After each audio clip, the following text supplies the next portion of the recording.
कर दिया। सभी को प्यार भरा नमस्कार। मैं जीएल खटाना आप सभी का स्वागत सत्कार अभिनंदन करता हूँ।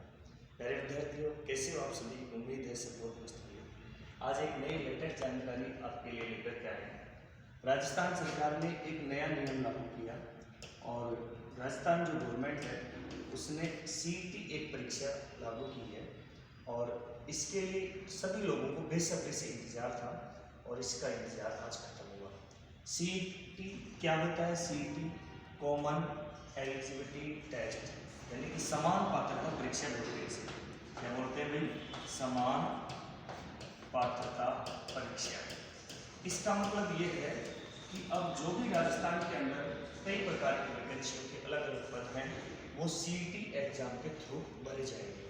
यानी कि सबसे पहले सीईटी एग्जाम होगी। इस एग्जाम को जो क्वालिफाई करेगा वो ही अगली जो दूसरी परीक्षा होगी उसमें बैठ पाएगा। जैसे मान लीजिए 20 लाख विद्यार्थी सीईटी के अंदर बैठे, उनमें से 18 लाख फेल हो गए, 2 लाख ने सीईटी पास की है, तो वो 2 लाख अगली परीक्षा में बैठेंगे। बाकी जो फेल हो गए वो इस परीक्षा में नहीं, उनके लिए फिर से अगले साल सीईटी आएगी, तब उनको पहले पास करना पड़ेगा सीईटी। इसके लिए कौन सी वैकेंसी, एक बार ध्यान देना। यहाँ पर देखो, ये जो सीईटी है ये दो तरीके से होगी प्यारे विद्यार्थियों। एक तो यानी कि ग्रेजुएशन लेवल की जो भी परीक्षा होती है एग्जाम हमारे, उनको तो शामिल किया गया, उसको तो नाम दिया है सीईटी स्नातक स्तर। एक सीईटी +2 लेवल वाली, यानी कि 12वीं पास वाले जो विद्यार्थी होते हैं उनके लिए तो सीईटी +2 वाली होगी, और जो ग्रेजुएशन कर रखे हैं उनके लिए स्नातक स्तर वाली होगी। यानी कि स्नातक स्तर में थोड़ी हाई पोस्ट है, ऊंची पोस्ट है, बढ़िया पोस्ट है, उनको शामिल किया गया है। और इसके अंदर जैसे एलडीसी वगैरह इनको शामिल, जैसे एग्जाम्पल के रूप में मैं आपको बताऊं तो इसके अंदर जैसे पटवारी की एग्जाम है और होमगार्ड में एसआई की एग्जाम है, उनके पद इस सीईटी स्नातक स्तर वाली एग्जाम के थ्रू भरे जाए। और इसके अंदर जैसे अपने एलडीसी है, आगे आने वाली वनपाल वनरक्षक की परीक्षाएं हैं। अभी जो वनरक्षक वनपाल की परीक्षा है वो सीईटी से बाहर है, जो नवंबर के अंदर एग्जाम होने वाली है। दूसरी बात अपन को यहाँ पर एक ध्यान रखना है, अभी जो फिलहाल आज यानी कि आज 21 तारीख है, 21 तारीख को जो सीईटी का विज्ञापन आया है, विज्ञप्ति आई है, उसमें कौन कौन सी पोस्ट है। यानी आप यदि ग्रेजुएशन कर रखे हैं तो उन ग्रेजुएशन के थ्रू ये पोस्ट आप भर सकते हैं। इसके फॉर्म कल 22 तारीख से स्टार्ट है और 21 अक्टूबर तक इसके फॉर्म भरे जाएंगे। इसमें कुल 9 प्रकार की पोस्ट है।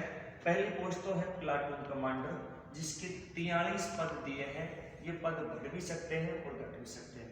एक जिलेदार पोस्ट होती है ये डिस्ट्रिक्ट लेवल पर, इसके कितने पद हैं उन्होंने अभी बताया नहीं, वो आगे बता दिया जाएगा। इसमें पटवारी के पद हैं 272 पद। इसमें कनिष्ठ लेखाकार, ये एक अच्छी पोस्ट है और इस कनिष्ठ लेखाकार में 1923 पोस्ट है, सबसे ज्यादा पद इसी के अंदर है। एक तहसील राजस्व लेखाकार यानी कि रेवेन्यू का अधिकारी होता है तहसील के अंदर, उसके 198 पद हैं। इनमें से 3-4 परीक्षाएं ऐसे हैं जो पहले आरएएस के थ्रू भरी जाती थी, अब वो सीईटी के थ्रू भरी जाएगी। इसके बाद में अपने पास में एक महिला अधिकारिता यानी कि सुपरवाइजर की परीक्षा है, वो महिला डिपार्टमेंट के लिए 176 पोस्ट इसकी बताई है।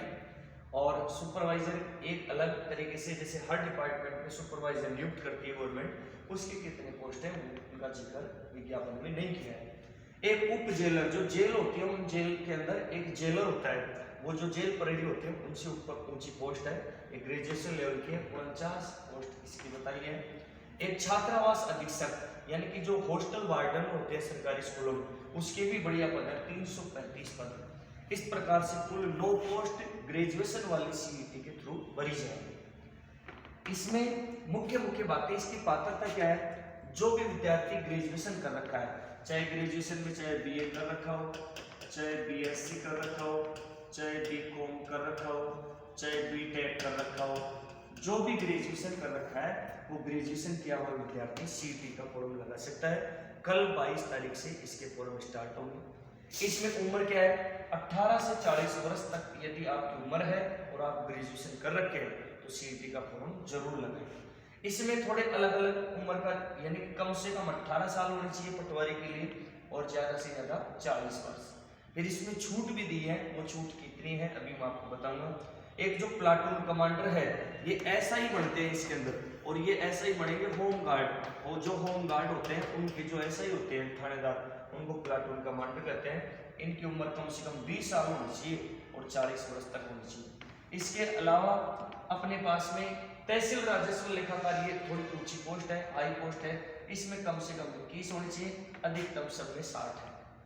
और सीधी सी बात, ST, SC, OBC, MBC और EWS, ये जनरल के अंदर जो आर्थिक रूप से कमजोर हैं, यानी कि जिनकी साल में 8 लाख से आयु कम है, उनको, पुरुषों को तो 5 वर्ष की छूट है, यानी कि आपकी उम्र 45 वर्ष तक भी है तो भी आप फॉर्म लगा सकते हैं। और महिलाएं जो हैं उनको 10 वर्ष तक की छूट दी गई है, यानी कि 50 वर्ष तक की जो महिला है वो भी इसके लिए फॉर्म लगा सकती है। ये हो गई इसकी पात्रता, ये इसकी आयु के अंदर हो गई छूट। एक बात और इसके अंदर, इसके फॉर्म स्टार्ट है, मेरे विद्यार्थी याद रखना, 22 सितंबर कल से स्टार्ट है और 21 अक्टूबर तक इसके फॉर्म लगाए जाएंगे। इसके एग्जाम डेट भी साथ ही बता दिया, ये बहुत अच्छी बात है। ये राजस्थान के अंदर भी इंडिया के जो UPSC वाला पैटर्न है वही पैटर्न चल रहा है। इसकी परीक्षा होगी प्यारे विद्यार्थियों 6 जनवरी से और 9 जनवरी तक, यानी कि 2023 के अंदर, यानी कि 3 ही महीने बचे हुए हैं। इसके फॉर्म कल से स्टार्ट है। क्या आपकी क्वालिफिकेशन होनी चाहिए और इसकी एग्जाम डेट ये है। इसमें दूसरी बात, इसका एग्जाम पैटर्न क्या है, इस परीक्षा में प्यारे विद्यार्थियों कुल पर्सन आएंगे 150 और टोटल होगा 300 नंबर का। टोटल कितने का होगा, 300 का, यानी कि प्रत्येक क्वेश्चन कितने नंबर का हो जाएगा, 2 नंबर का। इसमें टाइम 3 घंटे का रहेगा, 3 घंटे में 150 प्रश्न आपको पढ़ने हैं, हर प्रश्न 2 अंक का है। और खास मजे की बात, इस परीक्षा में नेगेटिव मार्किंग नहीं है, नेगेटिव मार्किंग नहीं है, यानी कि आपके गलत भी होते हैं तो भी आपके नंबर नहीं कटेंगे। अब इसका लास्ट के अंदर आपको बता देते हैं कि इसका सिलेबस क्या है। इसमें देखो इंडिया जीके के अंदर तो आपको हिस्ट्री आएगी, भूगोल और अर्थशास्त्र। इनके अब की बार CET में ये भी बता दिया कि कौन से टॉपिक से कौन कौन से आएंगे, तो दुनिया भर का जीके आपको नहीं पढ़ना पड़ेगा। उसके लिए आप क्या करेंगे, उसके लिए प्यारे विद्यार्थियों अपना टेलीग्राम चैनल है गुरु गिरधर सर के नाम से, गुरु गिरधर सर, इस टेलीग्राम चैनल पर मैं पूरी की पूरी आज जो विज्ञापन आया वो PDF डाल दिया।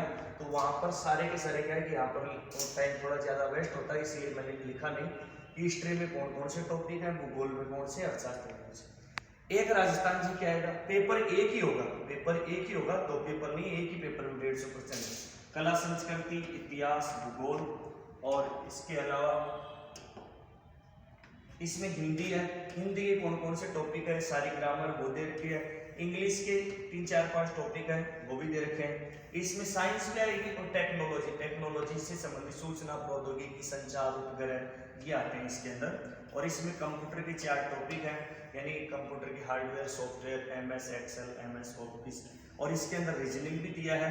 और साथ में करंट जीके, करंट जीके में भी ये बता रखा है, जैसे राजस्थान का करंट हो गया, इंडिया हो गया और इंटरनेशनल हो गया, ये इसके अंदर। इसमें मैथ नहीं है प्यारे विद्यार्थियों, मैथ इसके अंदर नहीं है, इसलिए ये एक बहुत ही अच्छी भर्ती है। इसमें कल से फॉर्म स्टार्ट होंगे। इसका एग्जाम पैटर्न क्या है, इसका सिलेबस क्या है वो मैंने आपको बता दिया। इस परीक्षा को पास करते ही नौकरी नहीं लगेगी, इस परीक्षा को पास करने के बाद में एक दूसरी परीक्षा होगी, उसका सिलेबस भी अलग होगा, उसमें नेगेटिव मार्किंग भी रखते हैं। वो इस परीक्षा को जो पास करेंगे वही भर पाएंगे और बाकी सब आउट हो जाएंगे। और एक खास मजे की बात और, ये CET की परीक्षा हर साल ही आयोजित होगी, यानी कि यदि मान लीजिए आप इस परीक्षा में फेल हो जाते हैं तो उसके बाद में अगले साल CET आएगी, उसमें दे सकते हैं। CET जो +2 लेवल वाली आएगी उसके अंदर अलग अलग पोस्ट होंगी, जैसे LDC की पोस्ट होगी, वन रक्षक, वनपाल, जो छोटी भर्तियां हैं उसका भी विस्तृत सिलेबस 2-5 दिन के अंदर आ जाएगा। धन्यवाद। फिर भी कोई डाउट हो तो अपने टेलीग्राम चैनल पर या अपने YouTube चैनल पर आप कमेंट करके पूछ सकते हैं। Thank you so much.